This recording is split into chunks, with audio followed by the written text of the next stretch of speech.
자, 국가의 기능에 대한 죄, 공무원의 직무에 관한 죄, 가장 출제 빈도가 높은 영역이죠. 공무원이 직무를 수행함에 있어서 의무를 위배하거나 직권을 남용하거나 뇌물을 수수함으로써 성립하고, 직무범죄라고 하는데 본질, 진정 직무범죄와 부진정 직무범죄.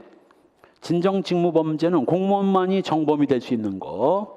부진정 직무범죄는 공무원 아닌 자도 일반인에 의해서도 범해질 수 있지만 공무원이라는 이유 때문에 형이 가중되는 경우, 예를 들면 감금죄가 그렇죠. 일반인이 일반인을 감금해도 감금죄지만 공무원이 감금을 하면 불법 감금죄로 형이 가중되는 겁니다. 또 일반 직무범죄는 그냥 공무원이면 다 되는 거지만 특수 직무범죄는 그 특수한 공무원한테만 적용되는 거죠. 검사 경찰한테 적용되는 바로 불법 체포감금죄나 폭행 가혹행위죄, 피의사실 공표죄 같은 것들이 그렇습니다.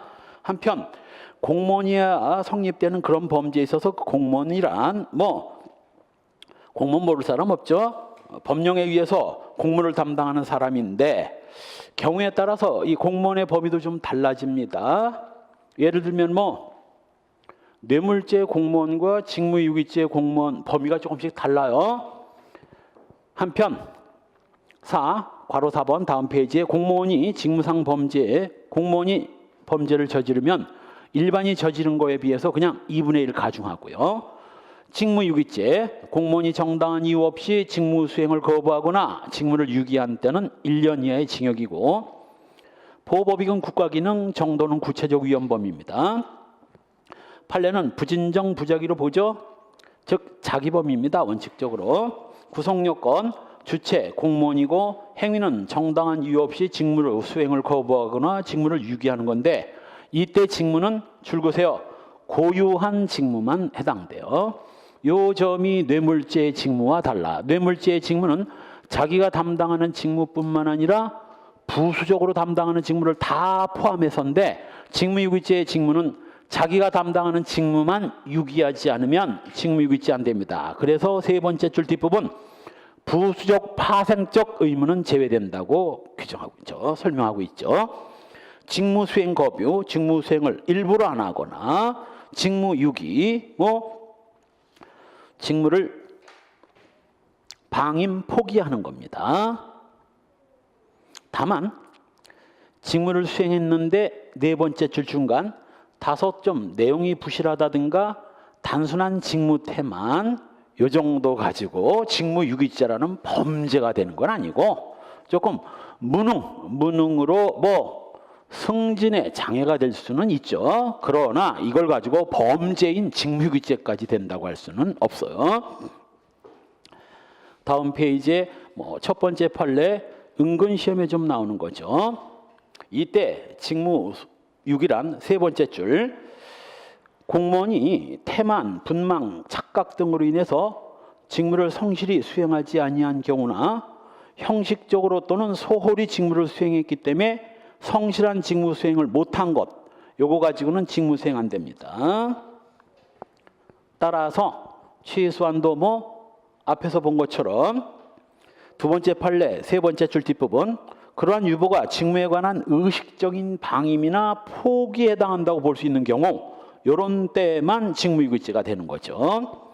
직무유기죄가 인정된 판례들, 경찰관이 길거리에 있는 오토바이를 어떻게 써야 되는데, 견인 조치해서 견인차 보관소에 견인하고 과태료를 부과해야 되는데, 오토바이 장사꾼 불러가지고 이거 끌고 가라고 한 다음 돈까지 받아 챙겼다면 이거 견인해야 할 직무를 유기한 거죠. 시험에 나온 거죠. 2번 당직 사관이 사관 후보생들과 함께 애인과 함께 화투놀이를 하고, 여긴 일부 빠졌는데 화투놀이를 하다가 또 중국 탕수육에다가 꼬량주까지 시켜가지고 술 처먹고, 요 후보생들은 내보내고 자기 애인하고 내보내서 흔히 섹을 하고 섹스까지 하고 자요. 이것만 해도 직무유기인데, 아침에 또 퇴근할 때 다음 당직자하고 뭐를 해야 되는데 인수인계를 해야 되는데 그냥 애인 데리고 나가버렸어. 인수인계도 안 하고. 자, 요거 직무유기 된다 안 된다? 이건 돼. 개념이 없어도 유분수지. 직무유기죄 됩니다. 세 번째 판례가 아까 얘기했던 농지 불법 전용을 그냥 알고도 방치한 거 당연히 직무유기고. 4. 경찰관이 투표용지 유출 사실을 알면서도 상사한테 보고하지 않고 수사도 하지 않은 거 직무유기고. 6번 시험에 많이 나왔습니다. 한 번 나왔나? 많이는 아니고 한두 번. 세관 직원이 감기 걸렸다고 감시 안 하고 집에 가서 처잔 거 직무유기입니다. 그 다음 7. 세관 직원이 무단 승선자를 묵인하고 밀수품을 양육하는 거를 묵인했다면 볼 것도 없이 직무유기죠.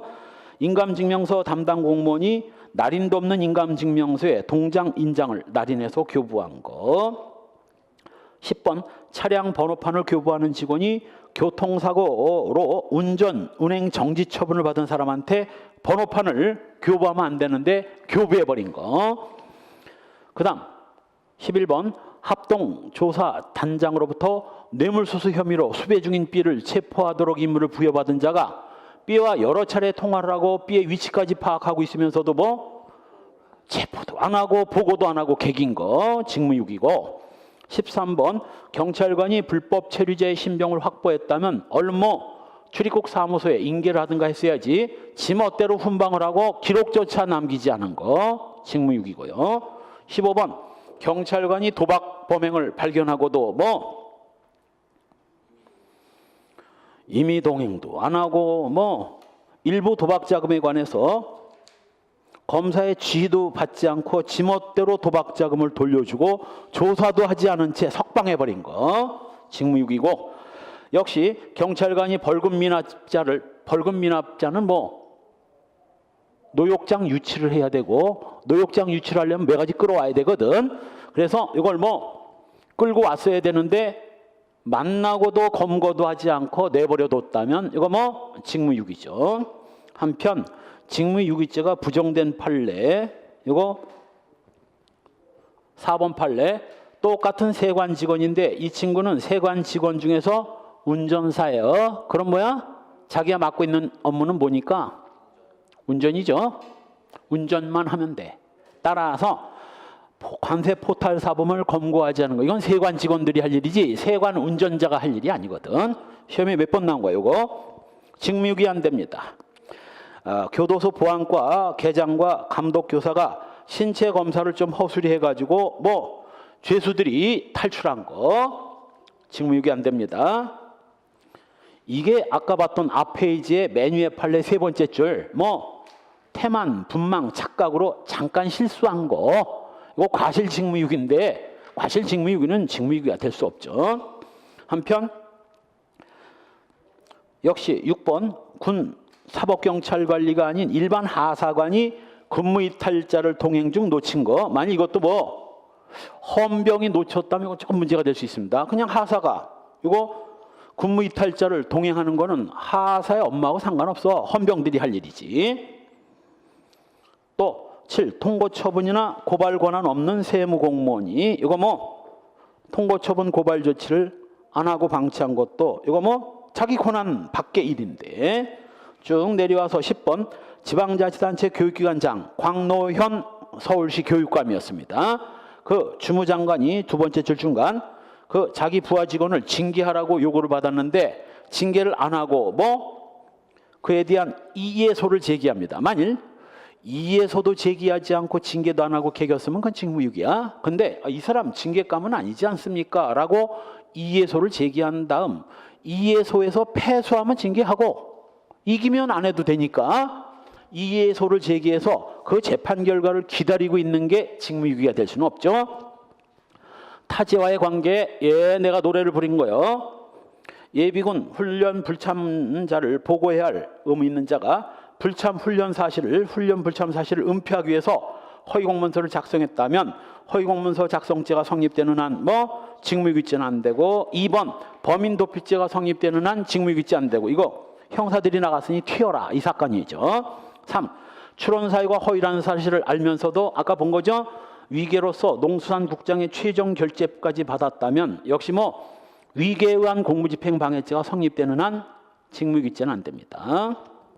역시 4번이 오락실 변조기판 증거물로 압수한 걸 돌려주라고 해서 증거를 인멸했다면 증거인멸죄만 성립되고 네 번째 줄 직무유기죄는 따로 성립하지 않습니다. 5번 검사가 요 대면조사 요구를 한 거 이거 내가 한번 설명해 줬나? 검사가 경찰 P한테 P가 조사하고 있는 피의자 A에 대한 대면 조사를 요구합니다. 쉬운 말로 뭐 피의자 데리고 한번 와봐. 이때 이 경찰은 이 검사의 대면 조사 요구에 응할 의무가 있는 경우도 있고 의무가 없는 경우도 있어요. 바로 의무가 있을 때 대면 조사 요구를 거부하면 무슨 죄야? 직무유기뿐만 아니라 인권옹호, 직무명령, 불준수죄라는 범죄가 성립돼요. 그럼 어떤 경우에 의무가 있고 어떤 경우에 없느냐? 이거 형사법 시험에도 나오고 형법 시험에도 나오고 양쪽에서 다 나온 거야. 바로 그 검사가 대면 조사를 요구하는 이유가 피의자의 체포의 불법성, 불법 체포 여부를 조사해서 뭐 하려고?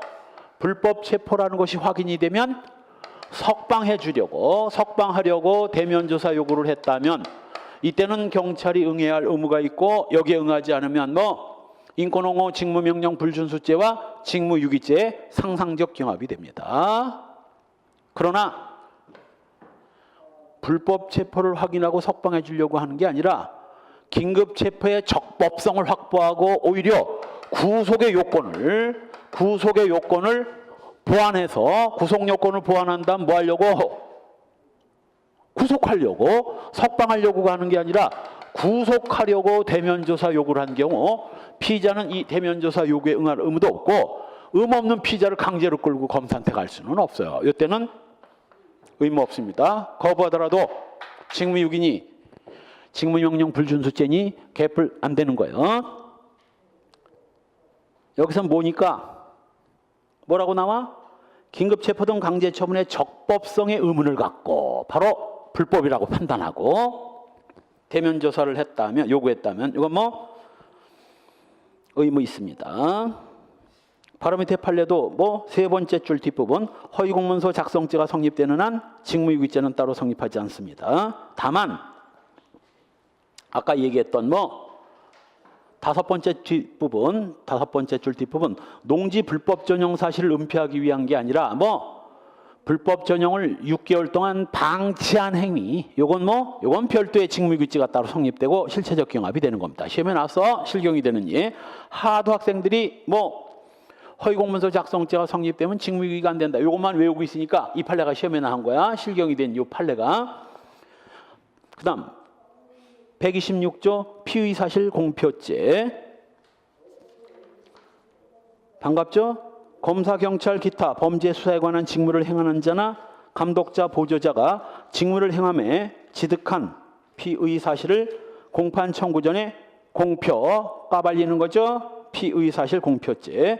검경 등이 저지를 수 있는 범죄고 다음 페이지의 주체 검경 등이 범하고 객체 두 번째 줄 보고 갈까? 법원, 판사, 법원 서기 등은 주체가 될 수 없어요. 진정신분범이기 때문에 검사, 경찰 지위에 있거나 보조자에 해당되는 자들이지 법원직 공무원은 안 돼. 왜? 피의사실은 공소제기 전의 일이니까 법원직이 여기 개입될 여지가 없지. 객체는 직무를 행함에 당하여 지득한 피의사실이고 행위는 공판 청구 전에 공표하는 겁니다. 위법성, 국가적 법익이므로 피해자가 승낙하더라도 위법성 조각되지 않습니다. 공무상 비밀 누설죄, 공무상 비밀을 누설함으로써 성립하는 범죄입니다. 업무상 비밀 누설죄와 비슷한데 뭐 공무상 비밀 누설이기 때문에 업무상 비밀보다는 형이 조금 무거워지는 거죠. 그 다음 넘어가서 다음 페이지에 판례 2번 이른바 옷값 대납 사건의 내사 결과 보고서를 공개한 거 이거 공무상 비밀 누설죄 안 됩니다. 내사 결과 보고서 이걸 공무상 비밀로서의 가치가 있다 볼 수는 없기 때문에. 그러나 세상에 양아치도 이런 양아치가 있습니까? 검찰 고위 간부가 수사가 계속 중에 있는 피의자한테 뭐 검찰 내부 상황을 다 알려주는 겁니다. 엑스맨이지, 엑스맨. 요거 공무상 비밀누설죄에 해당되고, 역시 4. 담당 공무원이 소위 입찰해서 두 번째 줄 예정 가격을 알려줌으로써 뭐 공무상 비밀누설죄 인정되고, 5번 예 여러분들 요 잘 기억하고 있나? 변호사 사무실 직원이 법원직 공무원한테, 변호사 사무실 직원이 공무원 P한테 접근해서 요거 뭐 영장 발부자 명단 등을 넘겨달라고 나오죠. 체포영장 발부자 명단, 요 명단을 좀 달라고 해서 이 법원직 공무원이 영장 발부자 뭐 24명 중에 14명 발부됐다고 명단을 넘겨준 게 이게 바로 뭐야? 이게 공무상 비밀누설죄야. 이게 공무상 비밀누설. P는 공무상 비밀누설죄고, 갑은 공무상 비밀누설죄, 교사범, 종범, 공동정범, 무죄.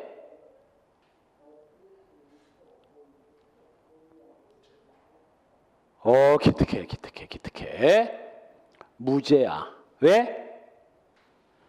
대항범 관계 있고 얘도 이미 필요적 공범은 붕어빵에는 붕어가 있다 없다? 없다. 필요적 공범은 공범이다 아니다? 아니다. 정범이다. 따라서 이미 얘는 얘와 함께 정범인 거예요. 그런데 법 규정이 얘만 처벌하는 규정을 두고 있고 얘는 처벌하는 규정을 두고 있지 않다면 얘는 정범인데도 처벌이 안 되는데 여기다가 어떻게 공범 규정을 적용하느냐고. 이런 판례는 몇 개 내가 총론 설명할 때, 공범과 신분 설명할 때 여러 번 설명했습니다. 대항범 관계이고 정범이기 때문에 공범은 성립될 여지가 없어요. 마지막 똑같아. 경찰청 소속 차량의 소유 관계에 대한 정보를 알아내 갑에게 알려준 거. 역시 뭐 공무상 비밀누설죄의 비밀 아닙니다. 직권남용죄 더 반갑죠? 123조, 124조, 125조 하면 적어도 형사법을 공부하는 학생은 딱 떠오르는 게 있어야 돼. 뭐 재정신청 대상범죄, 고발인의 재정신청 대상범죄. 옛날에는 고소인도 123, 124, 125조 3개만 재정신청이 됐었는데 이 고소인은 전부로 확대됐고 고발인은 지금도 요거 3개에다가 조금 아까 봤던 뭐 피사실 공표죄가 추가됩니다. 126조. 그래서 공무원이 직권을 남용해서 사람으로 하여금 의무없는 일을 하게 하거나 권리 행사를 방해하는 거. 이거 많이 보던 건데 앞부분 빼고 의무없는 일을 하거나 권리 행사를 방해하는 범죄가 원래 뭐였지?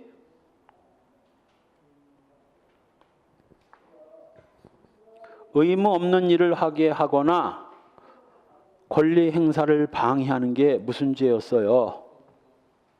응?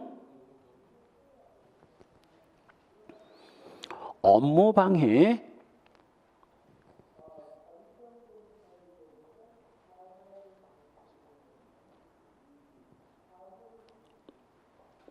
원래 권리행사 방해죄는 권리행사를 방해하는 범죄가 아니라 뭐라고 그랬어? 자기 소유물에 대한 절도라고 했고, 이렇게 폭행 협박으로 의무 없는 일을 하게 하거나 뭐 권리행사를 방해하는 범죄는 이건 원래는 뭐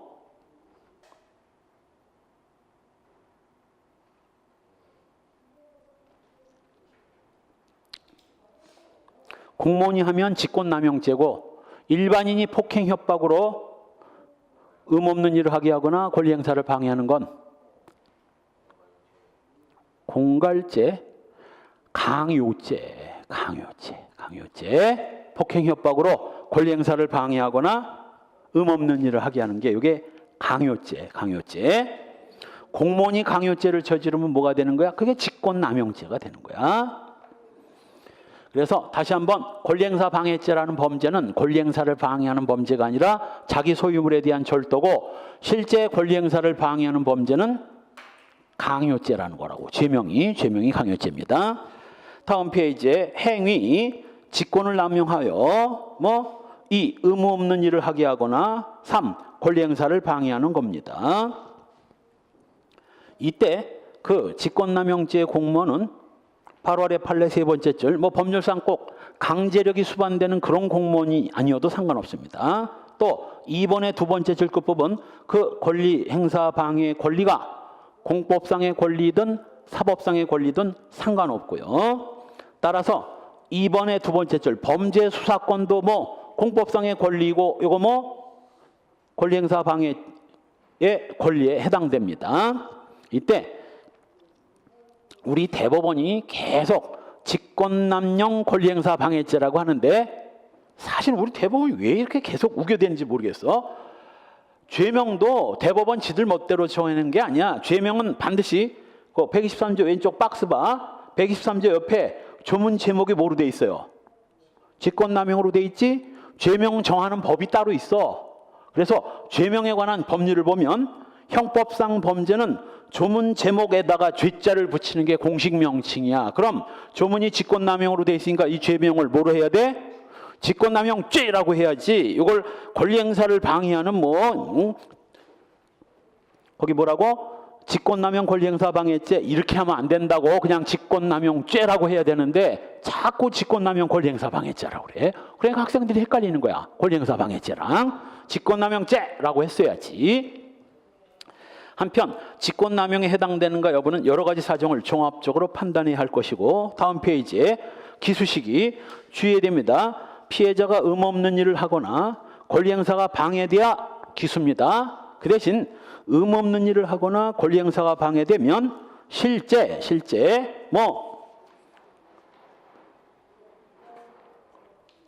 공무방해 또는 직권남용의 결과가 초래됐는가 여부는 묻지 않습니다. 그러니까 추상적 위헌범이에요. 그냥 권리행사가 방해되고 의무 없는 일을 했으면 성립되고 기수인 것이지, 실제 그로 인해서 직권에 문제가 생겼다든가 하는 현실적 결과는 필요 없습니다. 자, 직권남용죄를 인정한 판례. 여기도 정확하게 직권남용죄라고 하고 있잖아. 모든 책들이 이러는데 꼭 대법원만 직권남용 권리행사 방해죄라고 그래요. 바로 1. 재정경제원 장관. 지금 이게 기획재정부로 바뀌었죠. 기획재정부 장관이 은행장한테 대출을 좀 해주라고, 기업에다 대출해주라고 압력을 넣은 거. 이거 의무 없는 일을 하게 하는 거죠. 은행이 왜 대출을 해줘? 시원찮으면 대출해주지 말아야지. 이거 직권남용죄에 해당됩니다. 이 대통령 민정수석 비서관이 역시 도매시장관리공사 대표이사한테 끝부분 대통령 근친이 설립한 회사에 임대를 해주라고 압력을 넣은 거. 3. 검찰 고위 간부가 담당 검사한테 내사를 중도해서 그만두고 사건을 종결하라고 지시한 거. 4. 대통령 정책실장이 변양균이죠. 변양균 하면 생각나는 거 없습니까? 신정아하고 내용관계에 있었던 그 변양균이가 신정아 엄마가 운영하는 절을 특별교부세 교부대상도 아니야. 불국사 이런 거는 문화재니까 우리가 돈을 들여라서 이걸 보호해야 되지만, 신정아 엄마가 세운 절은 그냥 사적인 절이야. 개뿔도 그냥 절도 아니야. 이건 그냥 집 짓고 거기 절인, 그냥 그 부처님 하나 모시고 그 절 행세하는 거지. 문화재도 아니야. 여기다 돈을, 불국사도 아니고, 또는 불국사, 조계사 이런 거라면 문화재지만 개뿔이나 개인이 운영하는 사찰이 뭔 의미가 있다고 여기다가 특별 교부세, 교부 대상도 아닌데 특별 교부세를 교부하라고. 그래가지고 그 돈 준 거 신정아가 다 BMW 끌고 다니고 하느라고 다 쓴 거 아니냐고. 이거 직권남용죄에 해당됩니다. 해군본부 법무실장이 일반으로 말하면 검사한테, 그냥 판사가 검사한테 수사기밀사항을 가져오라고 한 거, 이거 직권남용죄고. 두 줄 내려가서 역시 대통령실 노사 고용비서관이 노사와는 아무 상관도 없는 감사준비 자료 제출 등을 요구한 거. 다음 페이지에 구청장이 주택 재개발 조합으로 하여금 조합원도 아닌 자한테 분양 기회를 주라고 요구한 거. 전부 다 직권남용죄고, 직권남용죄에 해당되지 않는 거 유명한 사건이죠. 이번에 남영동 뭐 그 영화에서도 나오죠. 남영동이 아니라 제목이 뭐야? 박정철 군 고문치사 사건을 영화한 거. 거기서 치안본부장 강민창. 지금 치안본부가 뭐로 바뀌었어? 치안본부가 뭐로 바뀌었는지도 몰라? 경찰학을 안 보지? 경찰학을 요즘 안 보지? 지금이 경찰청이야. 경찰청이 옛날에 치안본부였어요. 지금으로 말하면 경찰청장. 그래서 치안본부장이 박정철 고문치사 죽여놓고 뭐 변명을 하기 위해서 법의학 과장한테 고문치사 사인에 대해서 뭐 메모를 작성하도록 요구한 거. 당연히 경찰청장이 소속 국가수 법의학 과장한테 이런 메모 작성하라고 요구할 수 있는 권한이 있는 거지. 이거 직권남용 아닙니다. 한편 검사가 고발 사건을 그냥 불기소 결정한 거, 이걸 직권남용이라 할 수 없어. 기소 편의주의에 의해서 기소할 수 있으면 하고 하기 싫으면 안 해도 되는 건데. 그다음 역시 정보통신부 장관이 뭐 개인 휴대통신 사업자 선정과 관련해서 청문심사 배점 방식을 살짝 변경해서 특정 회사를 유리하게 해줬다 할지라도 이 자체로서 이걸 뭐 직권남용이라 할 수는 없어. 그 과정에서 혹시 돈을 받아 먹었다면 뇌물죄가 성립된다든가 할 수 있지만 직권남용죄는 안 돼요. 역시 4번 아까 봤던 그 변양균 실장이 대기업 관계자들한테 기업 매세나 활동의 일환인 미술관 전시회 후원을, 이게 바로 그 미술관이 신정아가 근무하는 성곡 미술관이었고, 쉬운 말로 우리 정아가 있는 미술관에 가서 기업들 회장들 요 그림 좀 사주셔.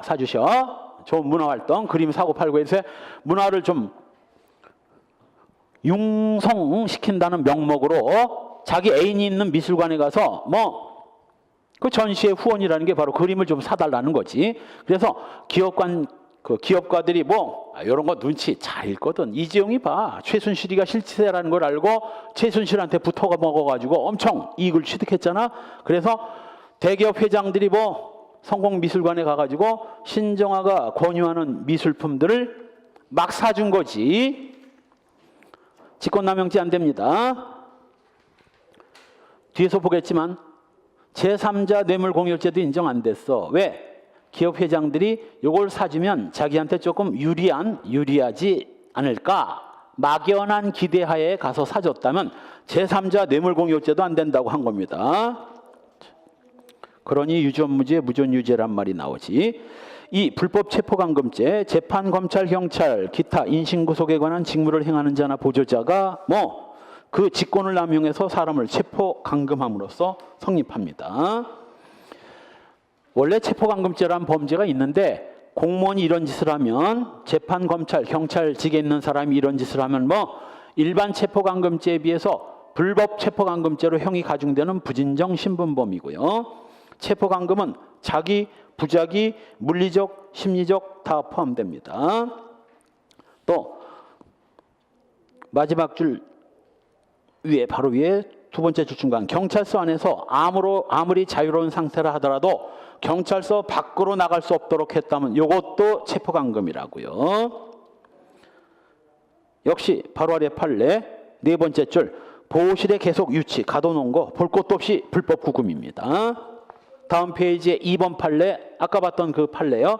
경찰서 안에서 아무리 자유롭게 왔다 갔다 할지라도 경찰서 밖으로 나가지 못하게 했다면 감금에 해당되는 거고요. 3번 직결심판 피의자를 직결심판에 넘기기 전에 뭐 두 번째 줄, 경찰서 보호실에 강제 유치한 것도 불법 체포감금이에요. 마지막 판례 4번 뭐 경찰이 검사를 속여가지고 범죄 혐의도 없는 놈을 영장을 청구해서 구속하도록 한 거, 이거 뭐 두꺼운 것이 직권남용 감금죄인데 정확하게는 뭐 직권남용 감금죄의 간접정범이 되는 겁니다. 아무것도 모르는 검사와 판사를 속여가지고 구속하게 했으니 직권남용 감금죄의 간접정범. 시험에 나왔어. 간접정범 시험에. 폭행, 가혹행위죄, 검경 등이, 재판 검경 등이 요 피의자 등을 뭐 폭행, 가혹행위, 쉬운 말로 고문을 가하는 범죄입니다. 그러다가 사람이 다치거나 죽으면 어떻게 돼? 박정철 군이 그래서 고문받다 죽었잖아요. 형법에는 없어. 고문하는 범죄가 뭐 가혹행위죄인데 가혹행위를 하다가 박종철 군처럼 죽어버린 경우는 형법에 없고 요거 뭐 사망이나 상해를 입으면 요거 특정범죄 가중처벌법에서 바로 뭐 독직 가혹행위 치사죄라는 범죄가 있습니다. 독직 가혹행위 치사상죄. 죽으면 치사, 다치게 했으면 치상. 그래서 독직 가혹행위 치사죄고, 그러니까 검사가 경찰 여러 명을 또는 검찰 사무관 등을 놔두고 피의자를 고문하다가 죽어버린 사건에서 얘들은 전부 다 뭐 독직 가혹행위 치사죄고, 검사는 뭐겠어? 검사. 독직 가혹행위 치사죄 1. 공동정범, 2. 교사범, 3. 방조범, 4. 무죄. 뭐겠어요? 힌트를 주지. 중간중간 검사가 얘들이 얘를 고문하는 방에 와서 얘 상태도 살펴보고 왔다 갔다 몇 번을 했어. 공동정범이야. 방조나 교사 정도가 아니라 공동정범이 된 겁니다. 독직 가혹행위 치사죄 공동정범. 선거방해죄, 검경 등이 선거를 방해하는 범죄고요. 자, 그 다음에 뇌물죄. 뇌물죄란 공무원 또는 중개인이 직무에 대한 대가로서 부당한 이익을 취득하는 범죄입니다. 보호법익은 직무행위의 불가매수성, 공정성이고요. 수뢰죄와 증례죄는 필요적 공범이죠. 주는 자가 있어야 받고 받는 자가 있어야 주니까 이건 필요적 공범 중 대항범 관계에 있는 겁니다. 그러나 아무리 대항범 관계에 있다 하더라도 이거 뭐 대항범 관계에 있기 때문에 이 공범 규정은 적용될 수가 없죠. 왜? 청범이니까. 청범이니까. 따라서 비신분자가 수뢰죄에 가담한 경우에는 뭐 이건 수뢰죄 공범이 되는 것이지 증례죄가 되는 거 아닙니다. 뇌물, 직무, 공무원 또는 중개인의 직무에 관한 부당한 이익을 말하고요. 직무 관련성, 이때 직무는 고유한 직무뿐만 아니라 뭐 부수적 직무 다 포함된다 했습니다. 또 그 직무는 세 번째 줄 법령상 관장하는 직무는 물론 나오죠. 밀접한 관계가 있는 부수적 직무도 다 포함되고, 그래서 직무 관련성을 인정해서 뇌물죄를 인정한 판례, 군의원들이 의장 선거와 관련해서 돈 받은 거, 구청 위생과장이 건물 용도 변경 행위와 관련해서 돈 받은 거, 소위 경매 주사가 경매 허가 결정에 대한 청탁을 받은 거는 요건 뭐 요거 직무 관련성이 인정되는데, 잠깐 다음 페이지에 직무 관련성이 부정된 판례 1번을 보면 이건 경매 사건이 아니라 형사 사건의 법원 주사가 양형을 감경 줄여달라는 청탁을 받은 거는 직무 관련성이 부정됐어요. 왜? 형량은 법관이 정하지 주사가 정하는 게 아니거든. 부수적 직무에도 해당되지 않아. 아예 상관없는 거야. 그러나 원위치로 와서 경매 사건의 주사는 경매 사건을 처리할 권한이 있어요. 이거는 직무 관련성 인정되고도 남습니다. 4. 경제수석 비서관이 시중은행장으로부터 선취해달라는 부탁을 받은 거 다 직무 관련성 인정되죠. 시청 광산과장이 개인 택시 면허를 청탁, 국회의원이 의정활동과 포괄적으로 대가 있는 금원을 받은 거, 시의회 의장이 시의회 심의와 관련해서 돈 받은 거, 교통부 장관을 보좌하는 공무원이 골프장 등 관광 이용시설 업체로부터 금원을 받은 거, 대통령이 국책사업 사업자 선정과 관련해서 돈 받은 거, 토지개발공사 간부가 하도급 업체의 선정을 알선하고 돈 받은 거, 경찰 공무원이 재건축 조합, 이게 사실은 그냥 재건축 조합, 경찰관이 재건축 조합장을 조사하면서, 참 나는 놈들은 뭐가 달라도 달라. 재건축이 뭐야? 집 허물고 아파트 새로 짓는 거 아니냐고. 그래서 재건축 조합장은 뭐 공무원은 아니지만 수뢰죄 적용받습니다. 얘는 수뢰죄 적용받아.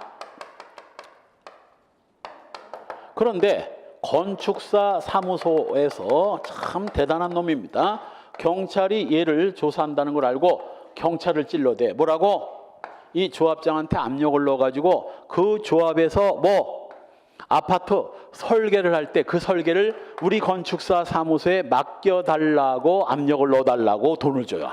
자, 직무 관련성 인정된다 안 된다? 얘가 없었다면 뭐 전혀 직무 관련성 인정이 안 되지만 얘가 있다면 뭐 얘가 지금 경찰 조사를 받는 피의자 신분인데 경찰이 이걸 요구하면 얘는 안 들어줄 수가 없지. 요거는 직무 관련성 인정된 겁니다. 그러니까 이놈이 머리가 얼마나 잘 돌아가는 놈이야. 어떻게 이 생각을 다 합니까? 참 대단한 머리들이야. 역시 도시계획국장이 뭐 도시계획과 관련해서 돈을 받아 챙긴 거. 역시 마지막 공무원이 지방건설기술심의위원회 위원으로서 직무를 처리하는 경우 그 직무와 관련해서 원래 직무가 아니라도 뭐 부수적 직무에 다 포함되니까 이것도 직무 관련성 인정됩니다. 그러나 직무 관련성이 부정된 거 법원 주사가 양형을 감경케 해달라는 명목으로 이건 검찰 주사도 판례 있어. 검찰 주사가 형량을 줄여달라는 부탁을 받고 돈 받은 거 이거 직무 관련성 인정 안 됩니다. 양형은 누가 하는 거니까 법관이 하는 거지 검찰 주사가 뭐를 해. 한편 교육부 편수국 교육연구관이 이 중고등학교 학생들 교과서를 만드는 검정 교과서 수정 개편을 의뢰받은 경우 그 수정 개편을 해주는 대가로 돈을 받았다면 이건 직무와 관련해서 받은 게 아니라 뭐 일해주고 돈 받은 거야. 오자 고쳐주고 탈자 빼주고 뭐 이런 것들 일해주고 돈 받은 것이지 직무와 관련해서 돈 받은 게 아니거든. 그다음 3. 경찰청 정보과 경찰관이 소위 중소기업 협동조합 중앙회장한테 부탁해서 자신의 회사가 외국인 산업연수생에 대한 국내 관리업체 선정되게 해달라고 청탁을 받은 거. 아니 경찰관 정보과에 근무하는 경찰관하고 외국인 산업연수생 선정하고 뭔 상관이 있어. 이건 전혀 고유의 직무하고도 상관없고 부수적 직무하고도 상관이 없기 때문에 직무 관련성 부정된 겁니다. 4. 보안부대 군인 치안본부 연락관이 경찰서장한테 승진을 부탁한 거. 아니 국군 보안부대하고 경찰 승진하고 뭔 상관이 있어요. 마찬가지 국립대학 교수가 부설연구소에 책임연구원 지위에서 연구소가 수주해서 어피해 조사 용역 업무를 수행하다가 금품을 수수했다면 이건 직무 관련성 인정이 안 되지만 그 옆에다 왜 이렇게 빠진 판례들이 많아? 반대 판례. 국립대 교수가 국립대 총장 명의로 작성된 계약에 기한 업무, 계약에 기한 용역 업무를 수행하는 도중에 돈을 받았다면 요거는 총장, 국립대 총장이면 공무원이거든. 국립대 총장이 계약을 맺었고 그 소속원으로서 이건 직무 관련성 인정돼요. 이건 뇌물죄 인정됐습니다. 그래서 그냥 대학교 총장이 수주한 실적이 아니라 연구소가 수주했기 때문에 이건 공식적인 총장 명의가 아니기 때문에 직무 관련성이 부정됐지만 총장 명의로 체결된 계약을 수행하다가 돈 받았다면 이건 직무 관련성 인정됐어요. 마지막 판례도 시험에 나왔죠. 우리나라 해양수산부 소속 공무원이 두 번째 줄 중간 중국 국적하고 선박하고 뭔 상관이 있어. 중국 국적 선사에 대한 운항 허가를 받을 수 있다. 이건 중국 애들이 하는 거지 우리나라 해수부 애들이 하는 게 아니잖아요. 다음 페이지에 부당한 이익이어야 됩니다. 즉 대가 관계가 있어야 돼요. 따라서 전혀 대가 관계가 없는 미은 선물 요건 뇌물죄 안 됩니다. 단 선물이라고 보냈는데 이건 무늬만 선물이지 실질이 뇌물인 경우 이때는 예를 들면 사과 한 상자를 보냈는데 개코나 사과 상자 속에 사과는 없고 5만 원짜리가 잔뜩 들어있다면 이건 선물이 아니라 뇌물이지. 또 공무원 아들 결혼식에 가가지고 요즘 축의금 얼마 정도 냅니까? 요즘 살기 힘들어서 한 5만 원 정도 내지? 돈 없는 실업자들은 그냥 가서 축구해 주면 되는 거야 사실은. 돈 없는데 뭐 빌려다가 내라는 거야 뭐야. 나 젊었을 땐 그랬어. 나 돈 없을 때 그냥 미안하다. 나 빈손으로 왔어. 돈 없어서 공부했을 때. 와준 것만으로도 고마워해. 나 원래 바빠가지고 못 오는 사람인데 축하해 주러 왔다고. 아 그러는 거지. 근데 보통 상식적으로 5만 원 조금 많이 하면 10만 원인데 공무원 아들 결혼식에 가가지고 500만 원을 했다면 자 이거 축의금이야 뇌물이야? 뇌물이지. 500만 원씩 그 부주금을 내는 새끼 어디 있어? 미친놈이지. 이건 뇌물입니다. 그래서 세 번째 줄 뒷부분 그 금액이 관습상의 정도를 현저히 초과한 다액의 금품일 때는 이건 뇌물로 봐야 됩니다. 디귿 이익의 부당성 당연히 부당한 이익이어야지 받아야 할 월급을 받는다든가 보너스를 받는다든가 이건 뇌물이 아니죠. 이익 예, 중요합니다. 사람의 수요 욕망을 충족시킬 수 있는 일체의 것으로서 재산상 이익은 물론 비재산적 이익 다 포함되고 심지어는 뭐 둘, 넷, 다섯 번째 줄 보면 뭐 이성 간의 정교와 같은 성적 욕구의 충족. 그래서 성관계는 재산상 이익은 될 수 없어도 뭐는 될 수 있다? 뇌물은 될 수 있다. 다시 두 번째 줄. 그 이익이 현존하거나 확정적일 필요도 없고 장차 기대되는 이익이나 조건부 이익이라도 다 뇌물이 될 수 있습니다. 특히 아래줄 끝부분 중간 해외여행 이번에 저 금융감독원장 김기식인가? 요 해외여행 협력업체에서 해외여행을 뭐 비용을 댔다고 했죠. 그 사람이 국회의원들한테 이제 비난을 받고 그 해외여행을 자기 돈으로 한 게 아니라 업체에서 대는 돈으로 여행을 해서 지금 물러났는데 국회의원들 그렇게 해서 많이 가거든. 이 사람을 비난한 국회의원 그놈들도 그보다 더 갔어. 그래도 이 사람은 굉장히 깨끗한 편이거든. 단 이 사람이 전혀 처벌 안 돼서는 안 된다. 이건 아니야. 해외여행을 갔으면 지 돈으로 가야지. 공적으로 갔으면 공적인 업무만 하고 왔어야지. 업체가 주는 돈으로 해외여행을 갔다면 이거 일종의 뇌물이거든 사실은. 근데 그 사람이 옛날에 노무현한테 한 방 뜬 적 있어. 노무현이 뭘 해가지고 부하 하나가 이런 식으로 간 걸 없었던 걸로 덮으려고 하니까 난리를 친 적 있어. 김기식이가. 그렇게 된 뭐야? 지는 그냥 남이 하면 뭐고 불륜이고 자기 하면 로맨스야. 남 할 때는 그렇게 대통령한테 항명까지 하면서 난리를 친 놈이 지가 그런 짓 하면 안 되지. 어? 그래서 지금 이 김기식이 물러난 것 때문에 네티즌들이 청와대에 청원을 넣었죠. 국회의원들 전부 다 전수조사해라. 해외에 연수하면서 이거 업체로부터 업체가 주는 돈으로 해외 연수한 것들 싸그리 다 처벌하자라고 하는데 어쨌건 빌미를 준 건 어쩔 수 없습니다. 뭐 유능할지 어쩔지는 모르지만 잘못은 저지른 거죠. 따라서 해외여행, 취직알선, 투기적 사업에 참여할 기회 제공. 요거 줄 긋고 투기적 사업에 참여할 기회를 제공했는데 1억을 놓고 참여하면 최소한 몇십억을 보장해 준다고 했는데 개코나 1억을 넣었는데 몇십원 깡통 됐어요. 뇌물죄 돼요 안 돼요? 돼. 뇌물죄 돼?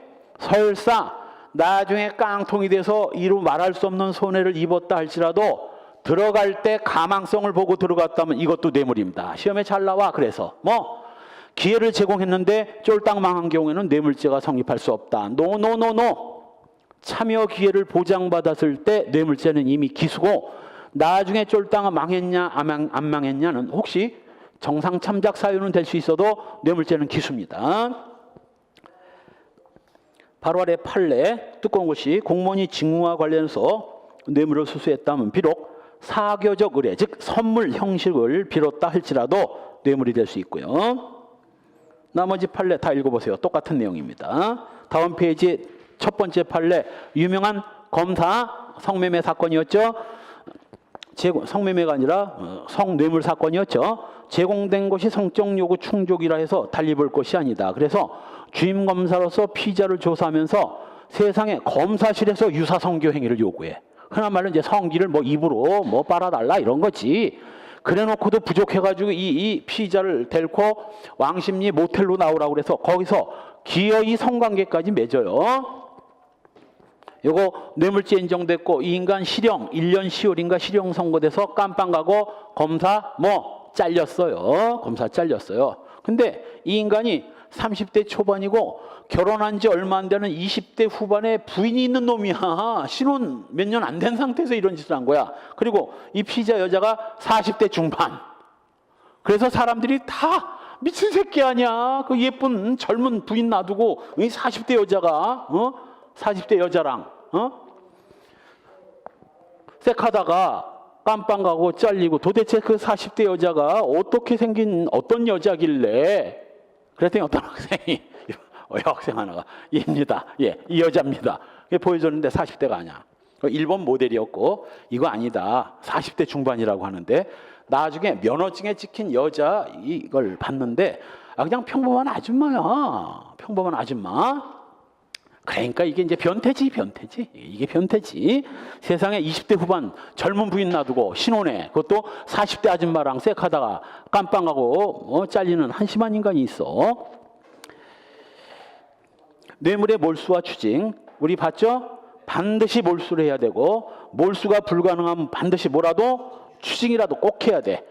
저 서 있는 학생 필요적 몰수 추징 3가지 불러봐. 우리 형법상 반드시 몰수해야 될 거 3가지. 시험에 나왔어요 옛날에. 마약류, 뇌물. 좋아 힌트를 주지. 공무원 아닌 자의 뇌물죄가 뭔가? 수뢰가 아니라 수재지. 수재. 배임수재, 배임징재. 그 배임수재 재물. 요 3가지 반드시 몰수해야 되고 몰수가 안 되면 추징이라도 꼭 해야 됩니다. 이때 몰수의 대상 기억 3번 몰수 추징은 현재 뇌물을 보유하고 있는 자를 기준으로 하고 따라서 수뢰자가 기억 뇌물을 증례자한테 반환했다면 증례자가 갖고 있다면 증례자로부터 몰수, 수뢰자가 갖고 있었다면 수뢰자로부터 몰수 추징.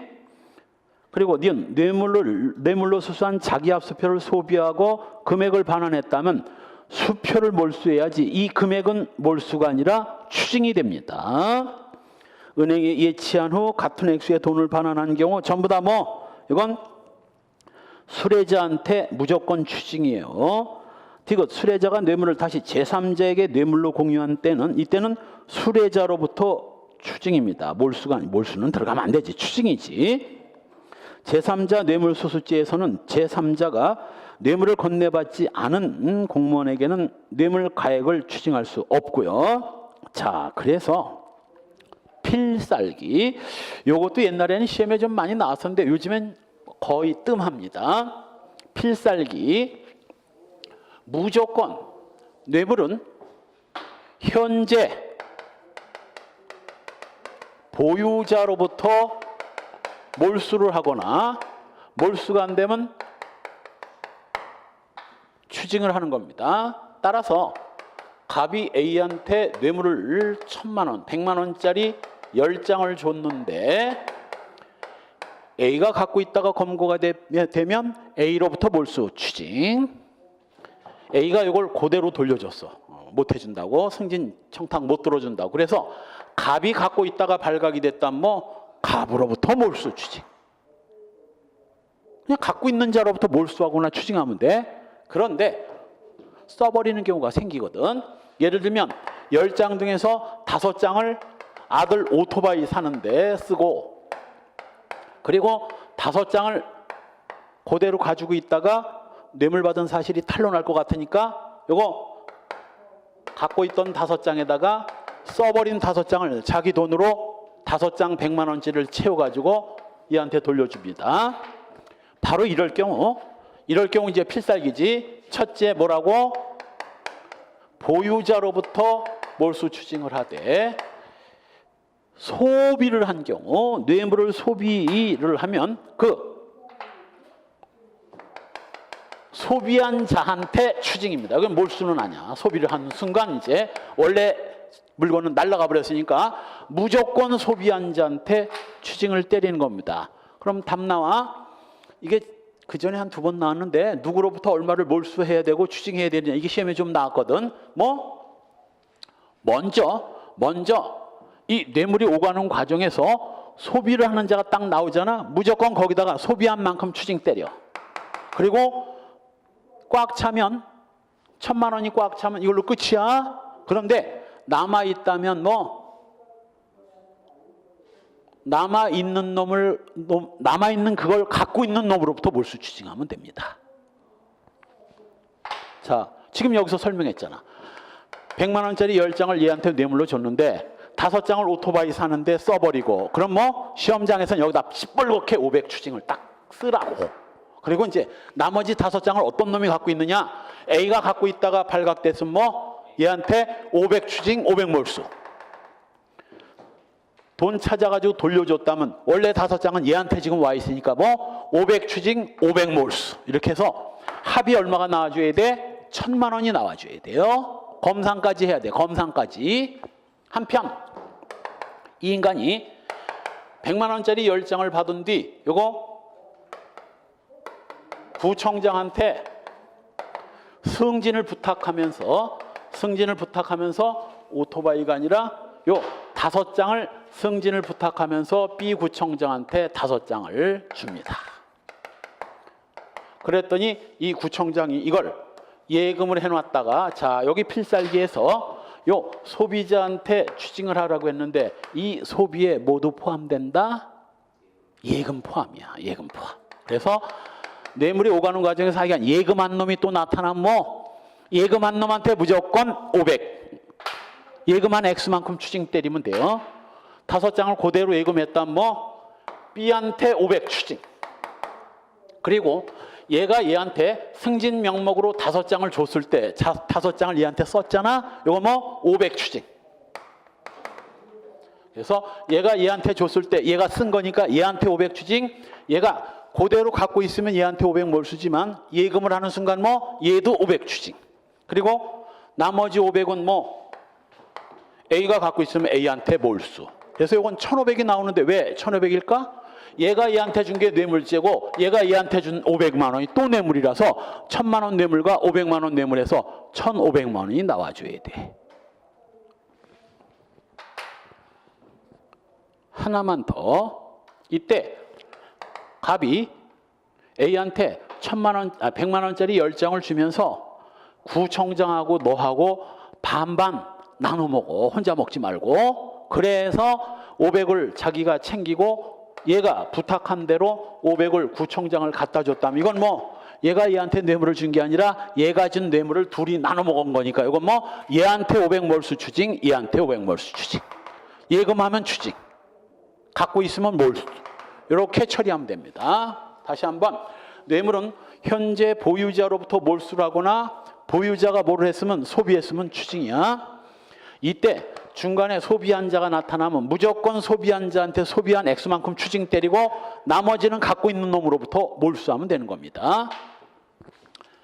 기출문제나 이 문제를 풀어보면서 이 뇌물 액수가 정확하게 맞는지 확인 사살하세요. 복습할 때.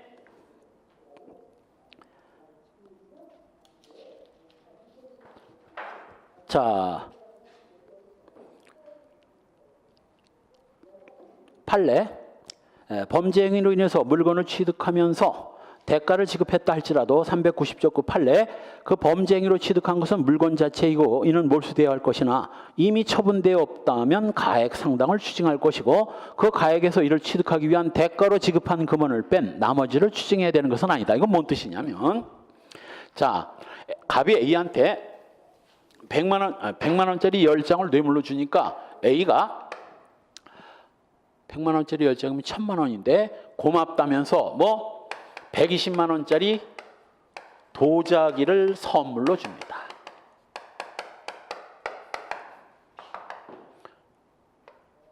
그리고 이 A가 이 10장을 예금했다가 발각이 돼. 누구로부터 얼마를 몰수하거나 추징해야 될까? 10장을 예금 그냥 1,000만 원 추징 때리고, 그 다음 문제는 이 120만 원짜리 도자기를 A가 갑한테 선물한 걸 여기서 까야 되냐 말아야 되냐. 깔 필요 없다. 깔 필요 없다. 그냥 1,000만 원 추징 때리면 돼. 하나만 더. 조금 아까 갑이 A한테 10장 1,000만 원을 주면서 구청장 700,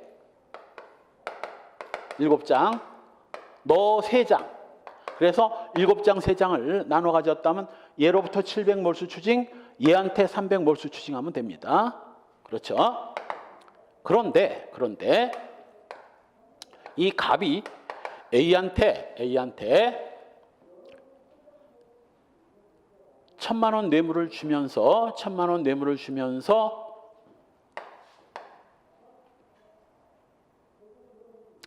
뇌물이 아니라 구청장하고 나오세요. 내가 죽이는 데서 술 한잔 진하게 사겠습니다. 그래서 셋이 가가지고 YTT 룸사롱에서, YTT 사건 알죠? 삼류 연예인도 접대부로 나온다는 거. YTT 룸사롱에서 1,200만 원어치 술을 먹었어. 1,200만 원이면 이제 3차까지 성매매까지 간 거지. 성매매 처벌법은 논외로 하고, 자, 요 놈들 얼마를 몰수 추징해야 돼? 일단 몰수는 안 돼. 왜? 다 처먹고 뭐 했는데, 뭐 돈 다 써버렸는데. 이거 몰수는 안 되고 추징을 해야 되는데, 이거 어떻게 해야 돼? 뭘 어떻게 해? 공평하게 각자 400만 원씩.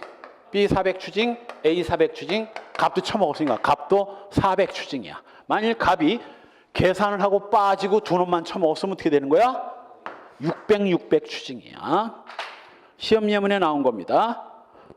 뇌물을 받은 액수를 여러 명이 뇌물을 공동해서 받았다면 뭐? 균분해서 추징한다. OX? XX. 나눈 액수대로 7장이면 700, 3장이면 300, 받은 액수대로 몰수 또는 추징을 하되 각자 받은 액수를 알 수 없을 때는 균분 추징이. 이거 시험에 나서 그대로 수인이 뇌물을 받았는데 그 뇌물 받은 액수를 특정할 수 없다면 뭐 요때는 균분 추징인데 아무 말 없이 수인이 뇌물을 받은 경우 뭐 균분하여 추징한다. OX, X야. 받은 액수만큼 몰수 추징하되 받은 액수를 알 수 없을 때는 균분. 그러니까 농담입니다. 혹시 경찰 하면서 유지가 와가지고 술 먹으라고 진하게 술 한잔 산다고 하면 뭐 먹으면 안 되지. 사실은 그 먹으면 뇌물이니까. 요즘엔 그 면접 볼 때도 심층 면접이라고 그래가지고 학생들 들어오면 술자리를 쫙 펼쳐놓고 들어오라고 그러는데 일로 와 김순경 와서 먹어. 우리 유지분이 한 통 내는데 우리 그냥 부담 없이 먹어주면 돼. 자, 이거 반응을 보는 면접 시험도 나왔다는 거야. 거기 앉아서 쳐먹으면 돼, 안 돼? 안 되지. 이때 그걸 사양을 해야 되는데 얼만큼 센스 있게 또 무리가 가지 않게 잘 사양하느냐, 그걸 본다는 거야. 그걸. 어떤 녀석이 아우 감사합니다 하고 먹었다는 거야. 거기서 그러면 안 되지.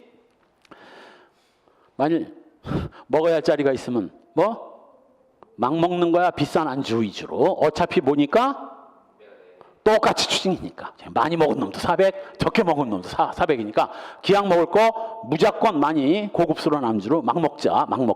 단 먹고 뭐 깜빵을 가야 되니까 사실은 먹어서는 안 되고 적당히 거절해야 되는 겁니다. 거기서 거절할 때 밥상 걷어차고 이런 거 먹으면 뇌물이잖아요. 거기서 밥상 걷어차고 그러면 안 되고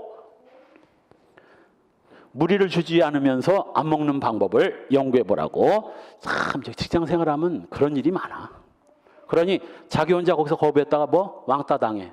새끼 저거 아주 지 혼자 뭐 잘났다고 깨끗한 척하고 더러운 놈이네. 벌써 왕따를 당하거든. 그러니까 이걸 잘 해야 돼. 잘. 참 어려운 겁니다. 기준이 그거야. 나중에 법적으로 문제가 돼서 깜빵 갈 일이라면 무슨 수를 써서건 하지 말라고.